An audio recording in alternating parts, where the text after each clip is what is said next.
Selamat malam Bapak Ibu Saudara sekalian yang dikasihi oleh Yesus Kristus. Pada malam hari ini kita bersyukur kepada Tuhan oleh karena berkat yang Tuhan berikan di dalam kehidupan kita di sepanjang setengah minggu yang telah kita jalani. Sehingga malam ini kita kembali beribadah kepada Tuhan, memuji membesarkan nama Tuhan, serta membawa setiap pergumulan kehidupan kita.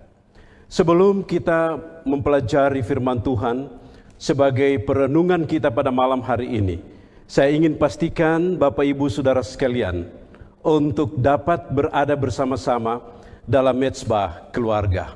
Bapak-bapak, pastikan istri dan anak-anak bersama-sama, orang tua, pastikan bahwa anak-anak ada bersama-sama, dan saya juga mintakan supaya setiap orang memiliki Alkitab, sehingga pada waktu saya menyampaikan ayat Alkitab, setiap anggota keluarga dapat membuka Alkitab dan membacanya.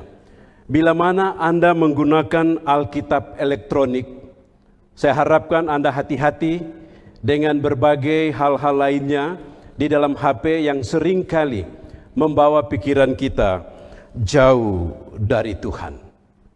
Pada malam hari ini saya mengajak kita semua untuk mempelajari firman Tuhan dengan tema doa yang penuh kuasa mengubah hidup manusia. Dalam beberapa malam-malam permintaan doa ke depan kita akan pelajari bersama-sama. Secara khusus pada malam hari ini kita akan belajar satu judul, yaitu doa mengubah gunung kesengsaraan.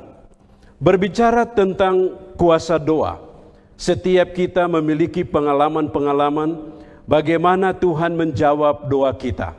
Ada yang bahagia, tapi ada juga yang kecewa, yang mengatakan bahwa kenapa Tuhan tidak menjawab doanya.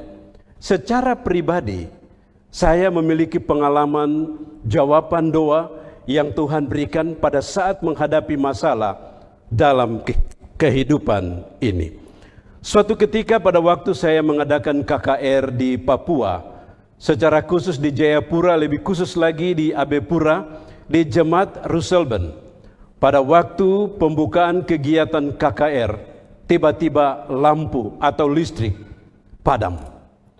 Pada saat itu semua anggota gereja, panitia, berusaha untuk telepon sana-sini supaya lampu ini dapat dinyalakan. Tetapi sesudah setengah jam lampu tidak menyala. Dicari generator belum ditemukan generator. Dalam kondisi tersebut, hati saya mulai khawatir. Teringatlah saya kepada ketiga orang anak yang masih kecil. Anak yang tua berumur 6 tahun, kemudian 2 adiknya, yang dalam setiap kegiatan pelayanan, mereka selalu menopang saya di dalam doa. Kemudian saya telepon. Pada saat itu, HP Nokia yang besar ada di rumah, kemudian 3 orang anak ini duduk menjaga HP itu kalau kami keluar, kapan ada telepon dari orang tua. Dan betul telepon saya tiba. Lalu anak saya yang bungsu angkat. Ada apa Papa? Saya katakan saya punya masalah. Saya minta pertolongan Anda bertiga di rumah. Apa itu? Tolong doakan supaya lampu bisa menyala. Lalu dia berikan kepada kakaknya yang tua, Brian. Brian tuntun mereka berdoa. Tidak sampai 3 menit mereka telepon saya, Pak, lampu sudah menyala? Belum nak. Masih kami sementara berusaha untuk mencari jalan keluar. Lalu anak saya yang bungsu ini katakan, tenang Pak, nanti kami berdoa dan Yesus jawab, lampu itu menyala. Lalu mereka berdoa. Kami sementara berusaha sana sini untuk bisa menolong kondisi pada saat itu. 3 menit kemudian ketiga anak ini telepon, Pak, lampu sudah menyala? Belum. Dan mereka katakan, Papa, sekarang kami berdoa, pasti Yesus nyalakan lampu itu. Dan betul, mereka berdoa, beberapa saat kemudian lampu itu menyala. Sesudah mereka berdoa, mereka telepon kepada saya. Bagaimana Pak? Yesus sudah jawab doa. Saya katakan puji Tuhan, terima kasih, lampu sudah menyala dan Papa siap untuk berkhotbah.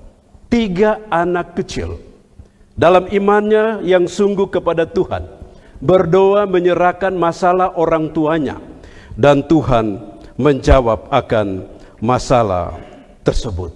Setiap kita dihadapkan kepada masalah-masalah yang kita bergantung jawabannya datang dari Tuhan melalui komunikasi kita adalah dalam doa.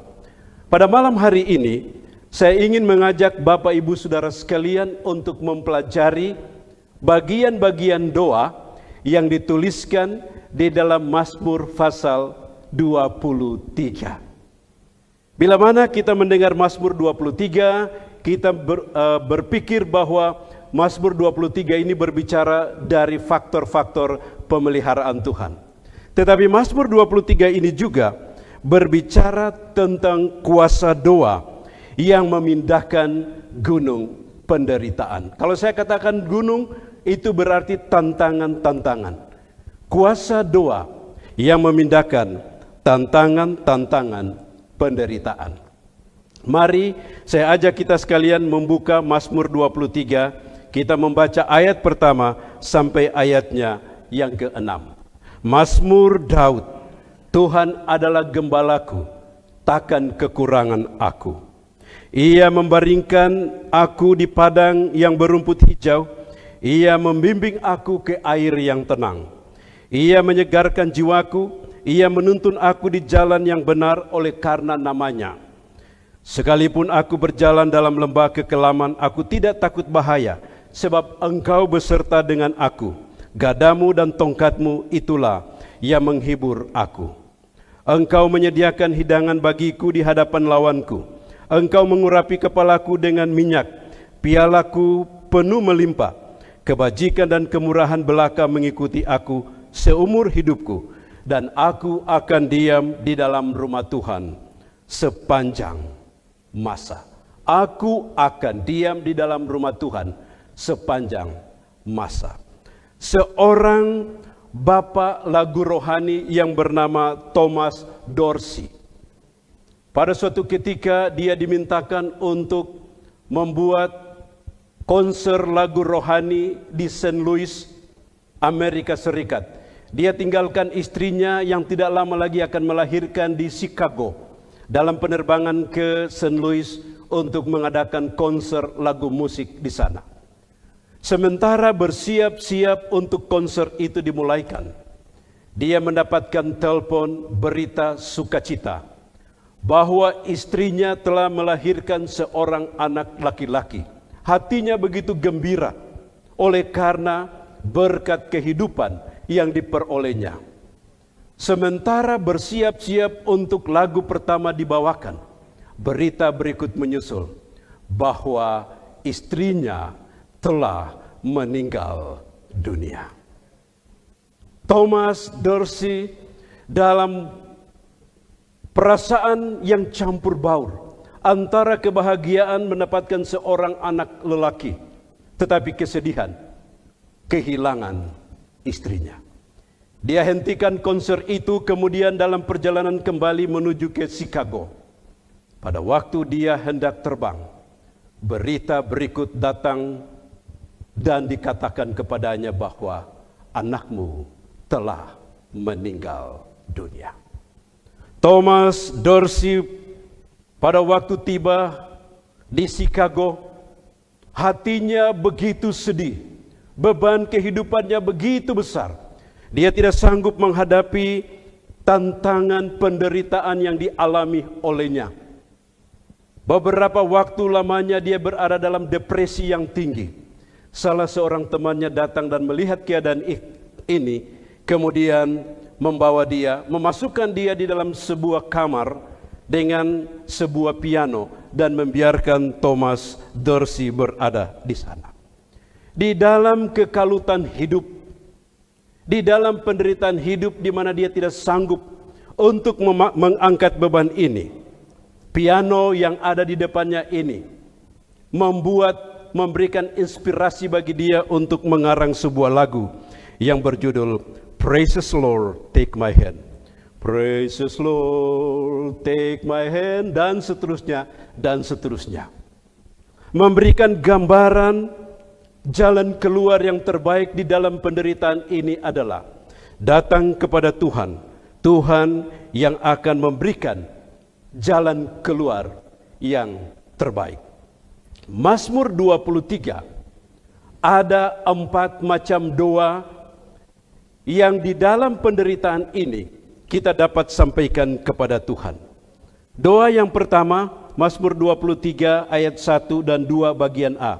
Tuhan adalah gembalaku, takkan kekurangan aku. Ia membaringkan aku ke air yang tenang. Tuhan adalah gembalaku, takkan kekurangan aku. Bagian pertama dari ayat ini berbicara tentang doa untuk kehadiran daripada Tuhan. Di dalam mengatasi penderitaan yang kita alami, kita perlu berdoa untuk meminta kehadiran Tuhan. Kehadiran Tuhan yang dituliskan di dalam Mazmur pasal 23 ini sebagai gembala. Kalau kita baca penulis Mazmur dan Alkitab lainnya, mereka menuliskan tentang siapa Tuhan. Mazmur 10 ayat 16 katakan Tuhan itu Rajaku. Mazmur 5 ayat 2 dan 3 katakan Tuhan itu adalah kekuatanku. Tuhan, berilah telinga kepada perkataanku ya Tuhan, indahkanlah keluh kesah, perhatikanlah teriak minta tolongku, ya Rajaku Allahku, kepadamulah aku berdoa.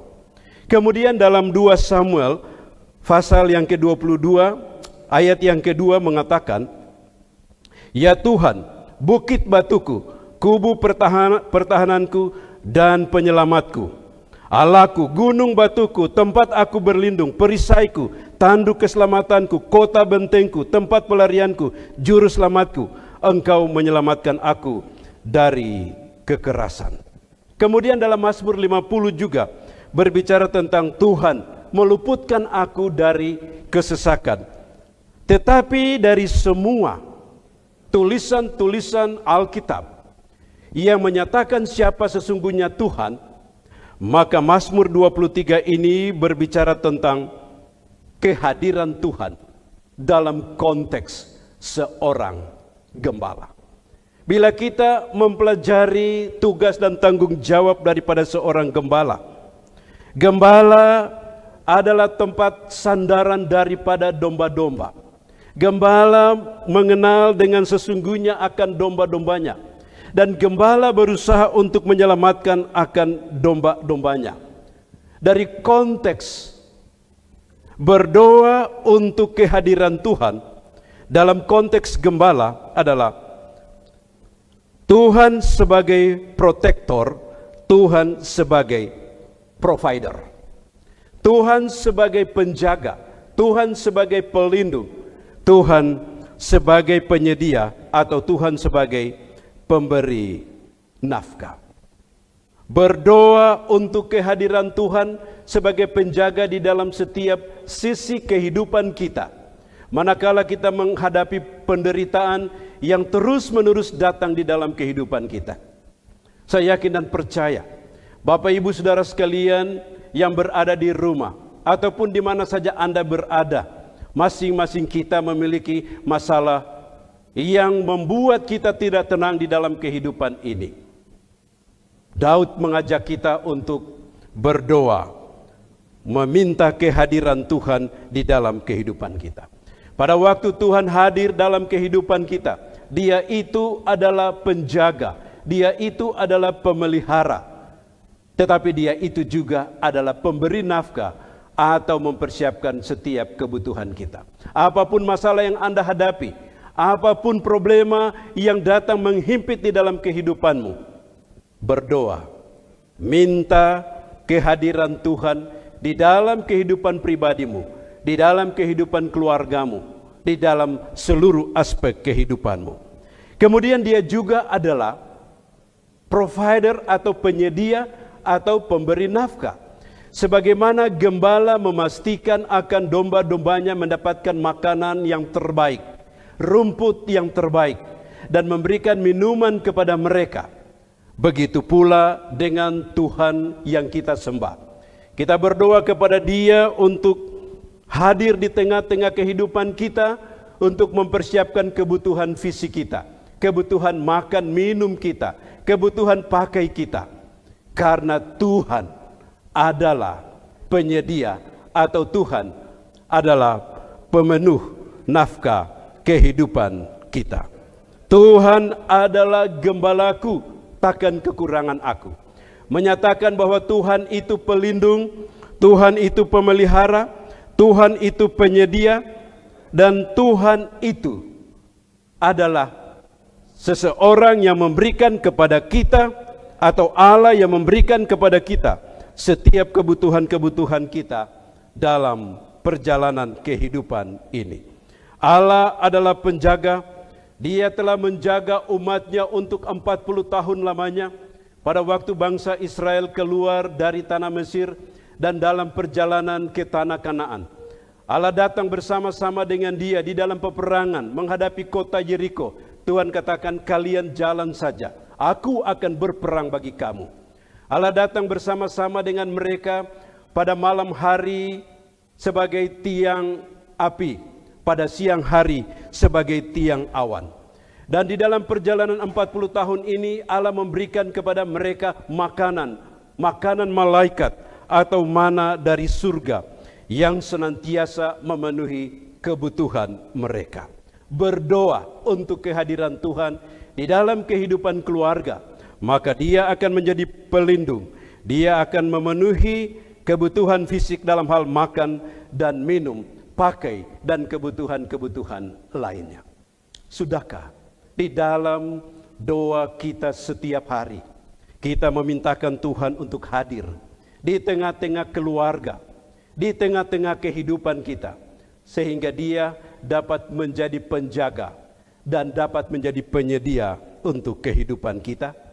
Kalau belum, saya ajak kita sekalian untuk mengundang dia menjadi supaya hadir di tengah-tengah kehidupan kita. Yang kedua, ayatnya yang ke-23 bagian B dan ayat 23 ayat 2 bagian B dan 3. Ia membimbing aku ke air yang tenang, ia menyegarkan jiwaku, ia menuntun aku di jalan yang benar oleh karena namanya. Bagian ini berbicara dua kali membimbing dan menuntun. Dua kali dalam konteks memimpin. Doa yang kedua adalah doa untuk pimpinan Tuhan. Seringkali kita berdoa supaya Tuhan mengikuti cara kita. Tetapi Mazmur 23 ini berbicara supaya kita berdoa untuk pimpinan Tuhan. Kalau Tuhan yang memimpin, kemana saja kita pergi, dia akan menjadi pelindung, penjaga. Dia akan mempersiapkan kebutuhan makan dan minum kita. Mazmur 23 ayat 2 bagian B dan 3, ia membimbing aku ke air yang tenang. Kalau Tuhan yang memimpin air yang tenang, dia memberikan kepada kita ketenangan, kedamaian, perasaan tenang, aman dan nyaman dalam kehidupan kita. Kita dihadapkan kepada virus yang membuat kita tidak tenang dan kita tidak aman. Oleh karena mungkin kita hanya memimpin diri kita sendiri.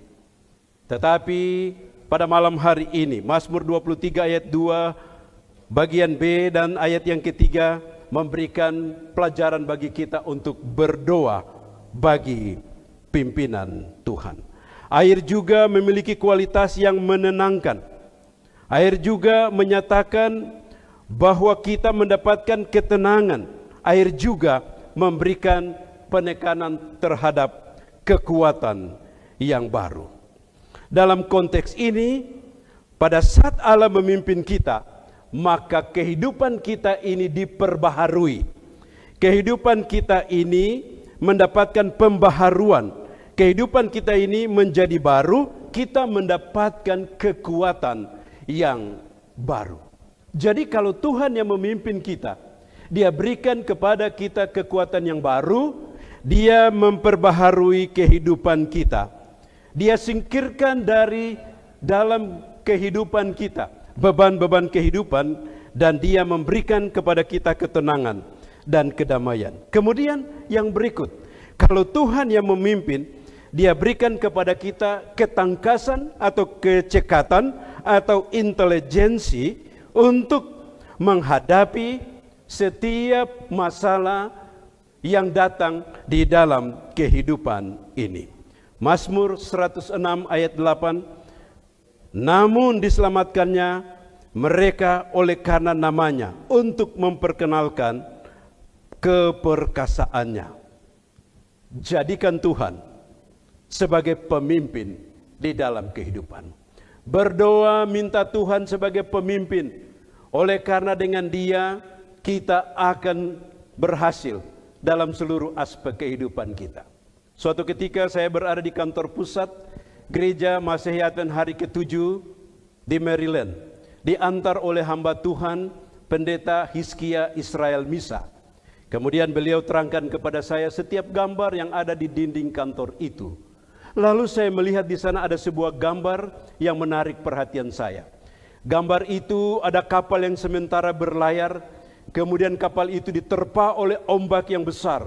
Kapal itu oleng, dan nakoda kapal itu sementara dalam keadaan tak berdaya. Tapi di samping dia ada nakoda yang lain, adalah Yesus Kristus, yang sementara menunjuk ke depan, menyampaikan kepada nakoda itu untuk mengikuti arahannya. Lalu Pendeta Misa terangkan kepada saya bahwa ini adalah khayal Nyonya White tentang perjalanan umat Tuhan dan gereja Tuhan, yang walaupun dihantam oleh badai, tetapi Yesus nakoda itu akan ada di sana untuk dapat menyelamatkan akan umat-umatnya atau gerejanya. Bagian yang ketiga dari doa dalam Mazmur 23 ini, ayatnya yang keempat, sekalipun aku berjalan dalam lembah kekelaman, aku tidak takut bahaya, sebab Engkau besertaku, gadamu dan tongkatmu itulah yang menghibur aku. Apa yang dimaksudkan dengan kekelaman? Apa yang dimaksudkan dengan kekelaman di sini? Dalam bahasa Ibrani disebut salmafet, seperti dalam ayat-ayat Ayub 38 ayatnya yang ke-17, berbicara tentang kematian itu adalah gerbang yang pekat. Yeremia 2 ayat 6 menggunakan term yang sama untuk menyatakan tentang kegelapan di dalam kematian itu, ketidakberdayaan di dalam menghadapi kematian itu. Berdoa untuk memintakan kebersamaan Tuhan. Mazmur 23 ayat yang keempat, berdoa untuk meminta kebersamaan Tuhan dalam hidup kita. Metafora yang digambarkan dari Mazmur 23 ini dalam ayatnya yang keempat ini memberikan beberapa gambaran kepada kita. Lembah kekelaman. Lembah kekelaman adalah keadaan yang luas di mana manusia mengalami krisis seperti ini. Kepahitan hidup, kebingungan, kekacauan, frustrasi karena tidak pasti masa depan, berbeban berat, kegelisahan, pengasingan, keputusasaan dan kehancuran, tidak puas, kejengkelan, pengusiran, gagal, frustrasi yang mewujudkan tragedi yang menyakitkan di dalam hidup manusia. Siapa sebenarnya yang beserta dengan kita dalam situasi seperti ini? Sekalipun aku berjalan dalam lembah kekelaman, aku tidak takut bahaya karena Engkau menyertai aku. Walaupun kita dihadapkan kepada penderitaan, kita dihadapkan kepada berbagai macam tantangan, di saat kita tidak dapat memperoleh pertolongan lagi, Tuhan senantiasa bersama-sama dengan kita. Tuhan memegang tangan kita. Tuhan menghentar kehidupan kita. Dia membawa kita melewati lembah kekelaman. Dia membawa kita menghadapi duka cita sekalipun. Dan Dia memberikan ketenangan dan kedamaian kepada kita. Boleh jadi Bapak Ibu Saudara sekalian yang berada di rumah ataupun di mana saja, ada keluarga kita yang positif corona. ataupun yang sementara dihadapkan kepada sakit penyakit lainnya, ataupun yang sementara dihadapkan kepada penderitaan lainnya, ataupun yang sementara dihadapkan kepada berbagai macam tantangan yang datang dalam kehidupan ini. Berdoa untuk kebersamaan Tuhan. Karena apabila Tuhan bersama-sama dengan kita, Dia akan mengangkat kita. Dia akan berikan kepada kita bahu yang kuat untuk mengangkat beban yang berat. Dia akan memberikan kepada kita langkah kaki yang pasti untuk menghadapi setiap tantangan-tantangan yang ada di dalam kehidupan ini. Kemudian bagian yang kedua dari berdoa untuk kebersamaan Tuhan, bukan hanya Dia menuntun kita untuk menghadapi tantangan kehidupan ini, tetapi kebersamaan di sini adalah memberikan penekanan tentang sahabat, keluarga, orang dekat yang sangat mengerti keadaan kita. Berdoa untuk kebersamaan Tuhan, Tuhan menyertai kita, Tuhan memberikan jalan keluar atas masalah kita. Berdoa untuk Tuhan beserta dengan kita, sama seperti Tuhan itu sahabat kita, sama seperti Tuhan itu teman kita. Apapun situasi yang kita alami, kalau Tuhan bersama dengan kita, kita akan sanggup untuk melewatinya. Leonard adalah seorang dokter terkenal, seorang yang cerdas atau pintar, seorang yang pelayanan kasihnya di rumah sakit begitu menjamah setiap pasien.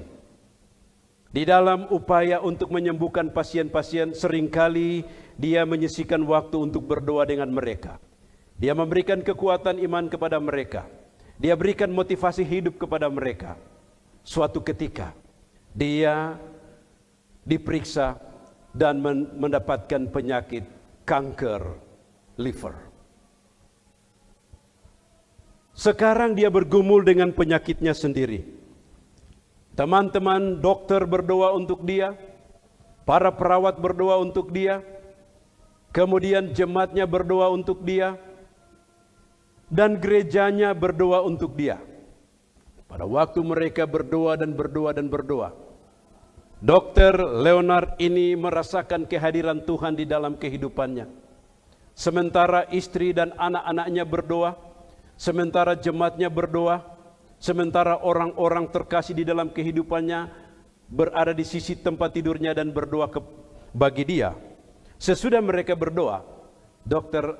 Leonard dalam situasi yang tidak mungkin berusaha untuk mengumpulkan kekuatan sisa yang ada padanya. Kemudian dengan perlahan membuka mulutnya.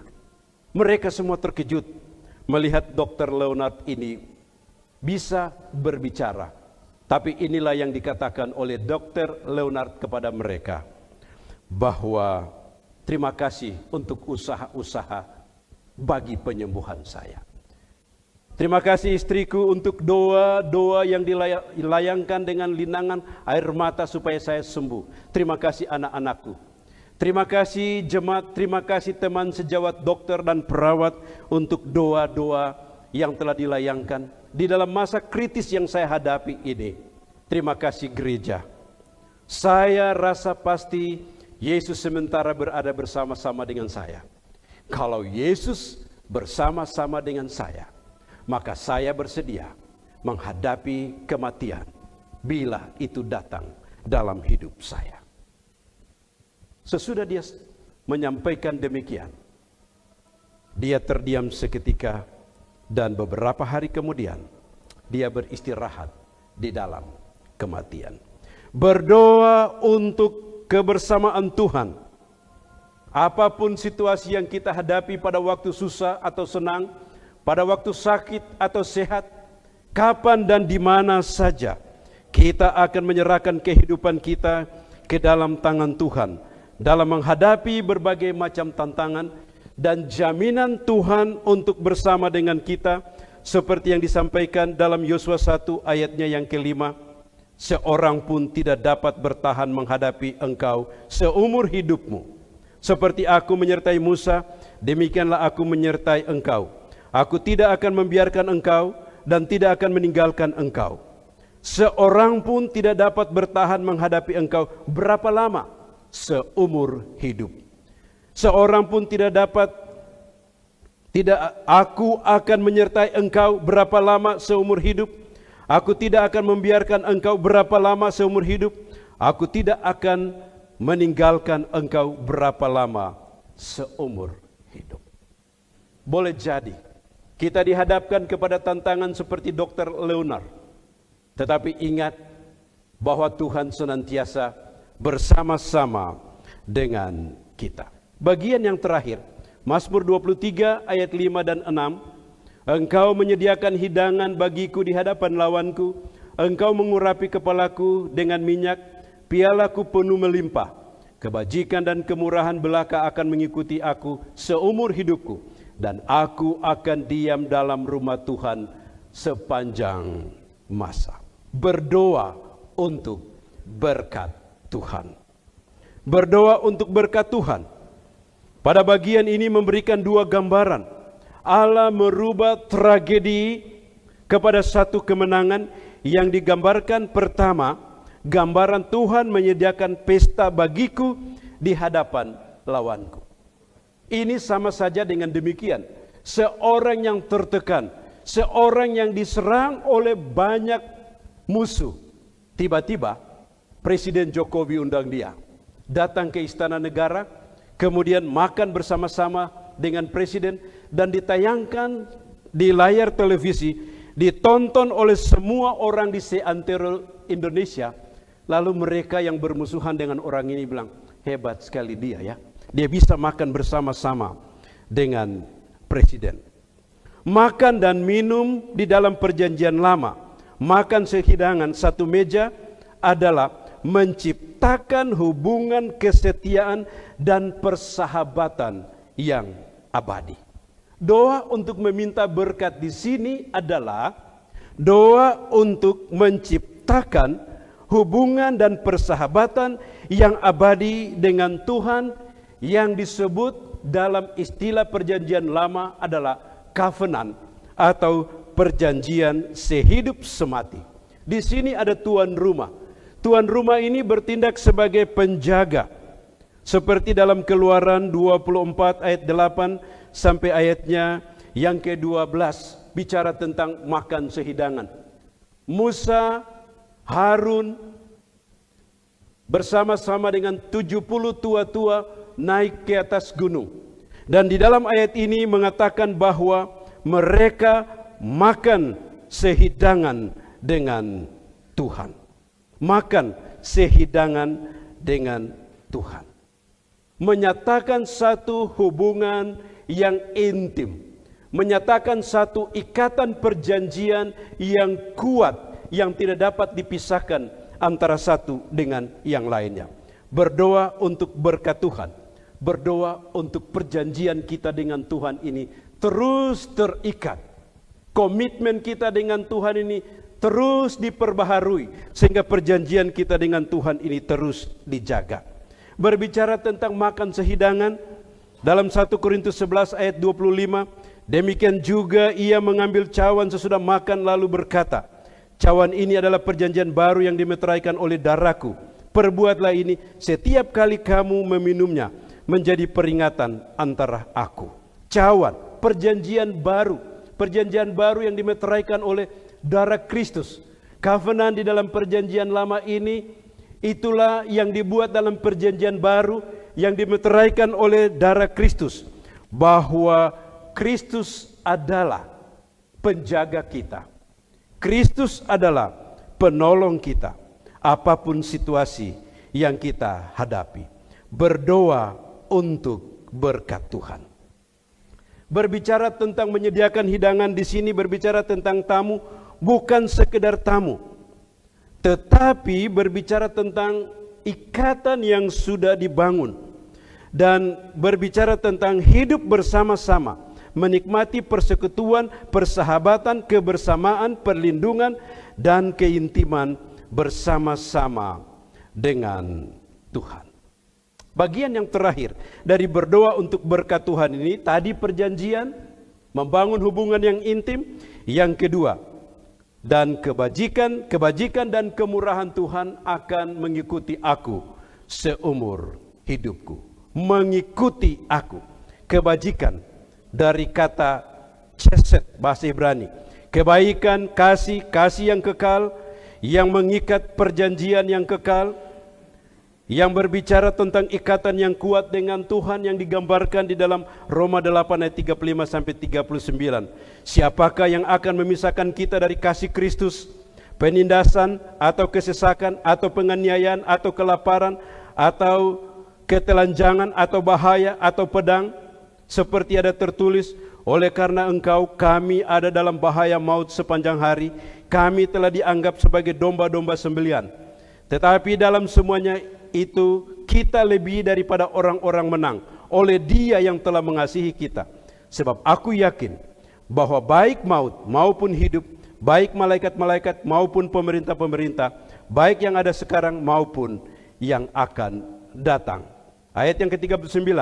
Atau kuasa-kuasa baik yang atas maupun yang di bawah, ataupun semua makhluk lain tidak dapat memisahkan kita dari kasih Allah yang ada di dalam Kristus Yesus Tuhan kita. Pada malam hari ini saya ingin mengajak kita semua untuk menggunakan doa Mazmur 23, doa untuk kehadiran Tuhan sebagai penjaga dan penyedia. Doa untuk pimpinan Tuhan, untuk mendapatkan ketenangan dan pembaharuan kekuatan. Doa untuk kebersamaan Tuhan, untuk mengadakan perjanjian yang kekal. Doa untuk berkat yang menyatakan bahwa kita berada di dalam Tuhan. Ada banyak tantangan yang kita hadapi, tapi mari kita menggunakan doa Mazmur 23 ini. Memintakan Tuhan hadir di tengah-tengah kita. Memintakan Tuhan memimpin kita. Memintakan Tuhan bersama-sama dengan kita. Memintakan berkat dari Tuhan. Maka Tuhan akan menolong kita. Apapun masalah-masalah yang dihadapi, Dia akan ada di sana dan memberikan jalan keluar, melepaskan kita dari penderitaan yang kita alami. Allah beserta saudara sekalian adalah doa saya pada malam hari ini. Amin.